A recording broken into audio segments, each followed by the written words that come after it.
ఏపీలో ఆగస్టు 15న మహిళలకు ఉచిత బస్ ప్రయాణ పథకం అమలవుతుందా? మహిళలకు ఉచిత బస్ ప్రయాణం కర్ణాటక, తెలంగాణ తరహాలో ఏపీలో అమలవుతుందా?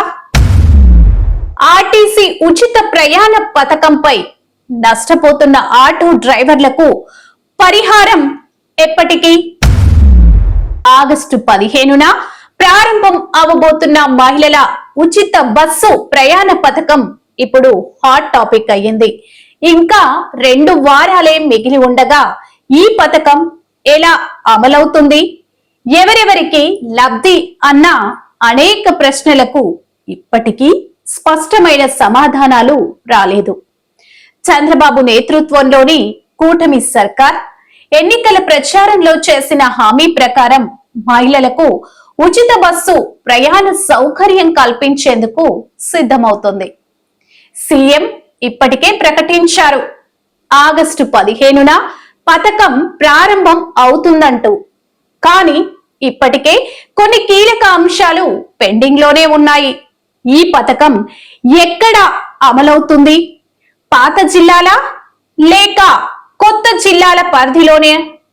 ఇంకా స్పష్టత రాలేదు. ఇదే అంశంపై మంత్రి అచ్చెన్నాయుడు ఒకటి చెప్పారు, ఆర్టీసీ ఎండి మరొకటి చెప్పారు. ముందుగా రాష్ట్ర వ్యాప్తంగా అమలవుతుందన్నారు, తర్వాత పాత జిల్లాలకే పరిమితం అన్నారు. దీంతో మహిళలకి ఉచిత బస్సు పథకంపై క్లారిటీ వచ్చినట్లు అయ్యింది.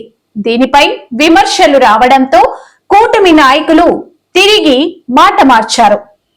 తాజాగా అనంతపురంలో జరిగిన ఉచిత బస్సు పథకం సమీక్ష తర్వాత రవాణా మంత్రి మండిపల్లి రాంప్రసాద్ రెడ్డితో కలిసి ఆయన మీడియాతో మాట్లాడారు.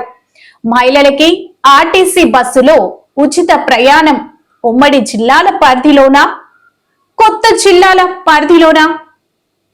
ఏ బస్సులో అనుమతి ఉంటుంది? తిరుమల ఘాట్ రోడ్లో తిరిగే బస్సులో అనుమతి ఉంటుందా లేదా అనే విధి విధానాలను త్వరలోనే ప్రకటిస్తామని ఆర్టీసీఎండి ద్వారక తిరుమలరావు తెలిపారు. మహిళల ఉచిత ప్రయాణం వల్ల ఆటో డ్రైవర్ల ఆదాయం తగ్గే అవకాశం ఉంది. దీంతో వారికి పరిహారం ఇవ్వాలన్న డిమాండ్లు వచ్చాయి. అయితే ఈ విషయంలో కూడా ఇంకా ప్రభుత్వం నిర్ణయం తీసుకోలేదు. దీంతో ఇప్పటి వరకు ఉచిత పథకం పరిధిపై ఇంకా నిర్ణయం తీసుకోలేదని తెలుస్తోంది.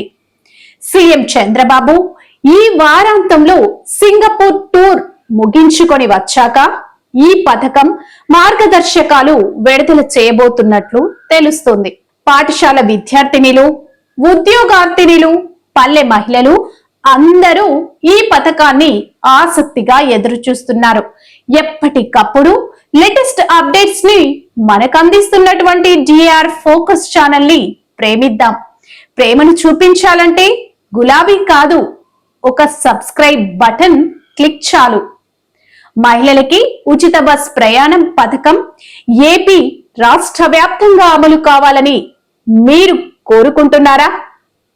అయితే మీ అభిప్రాయాన్ని కామెంట్లో రాయండి.